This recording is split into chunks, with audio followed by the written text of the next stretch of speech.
क्या जाने कोई क्या जाने,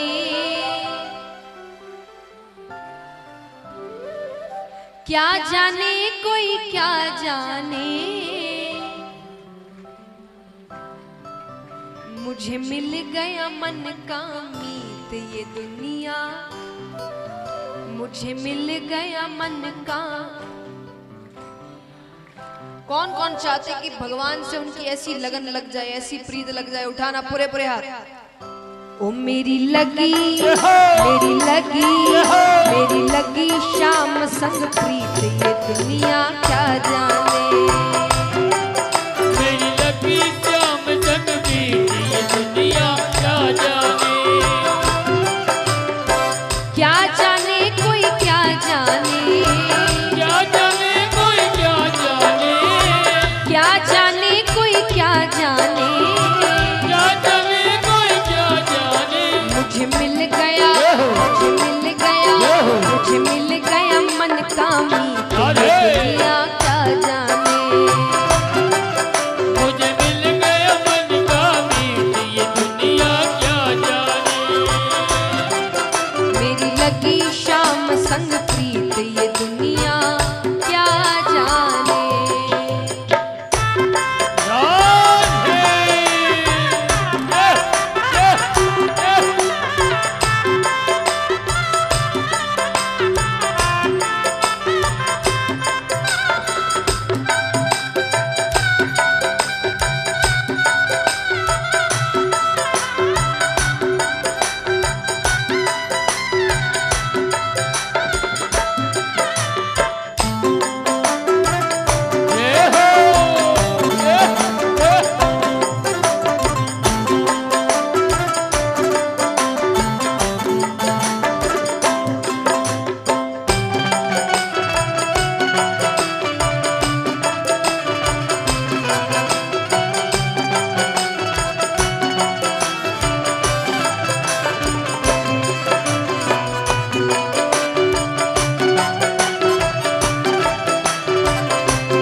अब गोपियां कहती है कि देखिए सांसारिक प्रेम करने में थोड़ा समय लगता है, आप मिलते हैं एक दूसरे से बातें करते हैं, स्वभाव समझते हैं, तब जाकर प्रेम होता है। लेकिन गोपियां कहती कृष्ण से प्रेम करने में इतना समय नहीं लगता।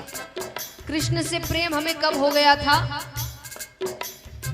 छवि लखी मैंने श्याम की जब से, छवि लगी मैंने श्याम की जब से, छवि लखी मैंने श्याम की जब से, छवि लगी मैंने श्याम की जब से, भई बावरी मैं तो तब से, भाई बावरी मैं तो तब से, बांधी प्रेम की डोर मोहन से, बांध प्रेम की डोर मोहन से, नाता तोड़ा मैंने जग से, नाता तोड़ा मैंने जग से, ये कैसी पागल प्रीत ये दुनिया क्या जाने, ये कैसी पागल प्रीत ये दुनिया क्या जाने, मेरी लगी शाम संग प्रीत ये दुनिया क्या जाने।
कहती है सांसारिक प्रेम तो एक बार होता है, चला तो ठीक, नहीं चला तो ठीक, पर कृष्ण से प्रेम होने के बाद आप किसी और से प्रेम नहीं कर सकते, उसको भूल ही नहीं पाएंगे आप कभी। गोपियां कहती है क्यों नहीं भूल सकते?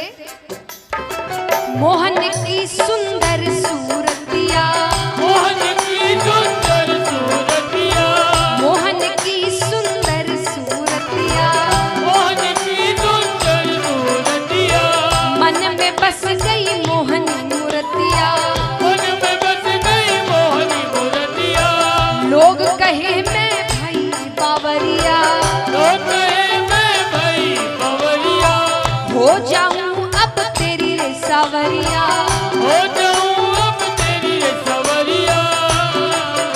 ये कैसी निगोड़ी प्रीत ये दुनिया क्या जाने, ये कैसी निगोरी प्रीत ये दुनिया क्या जाने, मेरी लगी शाम संग प्रीत ये दुनिया क्या जाने।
और गोपियां कहती है कृष्ण से प्रेम करने के बाद, देखिए सांसारिक प्रेम करने के बाद और प्रेम के बाद सारे झगड़े हैं, फिर झगड़े ही झगड़े हैं, लेकिन कृष्ण से प्रेम करने के बाद आप में क्या बदलाव आता है? गोपियां कहती है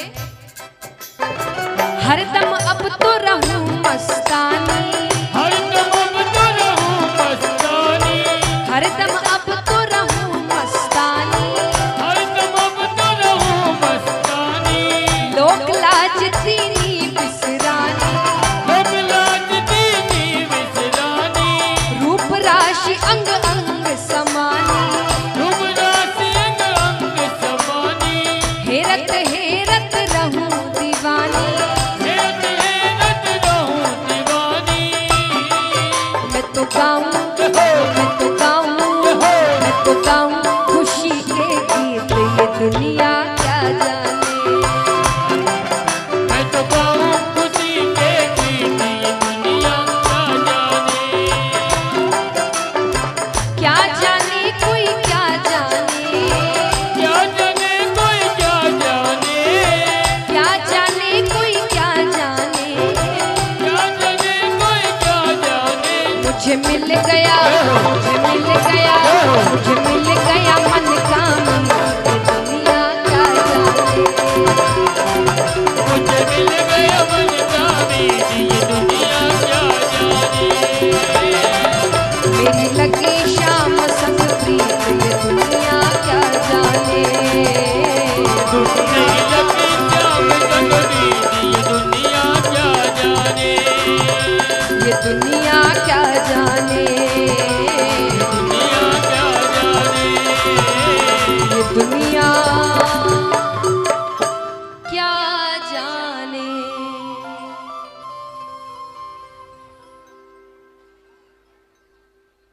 तो महाराज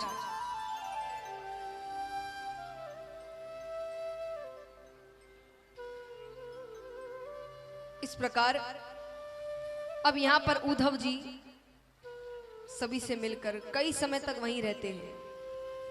मिलकर वापस ठाकुर जी के पास जाते हैं। ठाकुर जी के पास जाते हैं तो जैसे ही कमरे में प्रवेश कर रहे होते हैं कि भगवान कहते हैं, अरे उद्धव, आने में बड़ी देर कर दी। उद्धव जी कहते हैं, दयालु, कृपालु, करुणानिधि, ये सारे मनगढ़ंत नाम हैं आपके, आपने खुद ने रखे हैं। भगवान कहते तुम्हें वहां भेजना मेरा सफल हुआ, क्योंकि मुझसे इस लहजे में केवल गोपियां बात कर सकती है। इस भाषा में मुझसे केवल गोपियां या ब्रजवासी ही बात कर सकते हैं, और किसी के अंदर इतनी हिम्मत नहीं है। उतना प्रेम जिसके अंदर होगा वही मुझसे ऐसे बात कर सकता है। उद्धव जी कहते आप यहाँ क्या कर रहे हैं, कितने प्रेमी है वहां पर आपके। भगवान कहते मैं वहां नहीं जा सकता। अरे कंस के ससुर जरासंध बार बार आक्रमण करते हैं। अब मथुरा में तो सैनिक है, हथियार है, इतना बड़ा महल है, तो वो हार कर वापस चला जाता है। लेकिन वृंदावन में तो कुछ भी नहीं है, एक बार आक्रमण होगा और पूरी ब्रजभूमि खत्म हो जाएगी। तो बोले कभी कभी मिलने चले जाया करिए। बोले वो भी नहीं कर सकता। जरासंध को भनक भी लग गई कि मेरी प्रीति है वृंदावन में, तो मुझे मानसिक पीड़ा पहुंचाने के लिए वो वहां तकलीफ देगा सबको। तो बोले तो उनको यहां ले आइए, यहां तो सब कुछ है। भगवान कहते हैं वहां मैं एक ग्वाला था। क्या था? एक ऐसा ग्वाला जो गैया चराता है, ग्वालों की जूठन खाता है। यशोदा मैया मुझे रस्सी से बांध दिया करती थी। यहाँ देवकी माता को जब पैरों का स्पर्श करता हूं ना, वो सोचती आशीर्वाद दूं कि नहीं दूं, क्योंकि उनको पता है कि ये भगवान है। तो बोले उनको यहां लेकर आ गया ना, तो उनको मन में ऐसा लगेगा कि कन्हैया कैसा था, कैसा हो गया है, यहाँ पर लोगों को मार रहा है, राजनीति कर रहा है।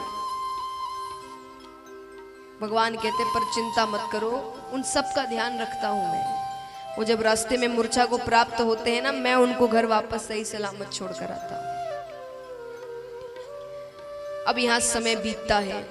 जरासंध बहुत परेशान करने लगे, बार बार आक्रमण करते। तब भगवान ने द्वारका नगरी बनाई पानी के बीच में, वो आक्रमण ना कर सके।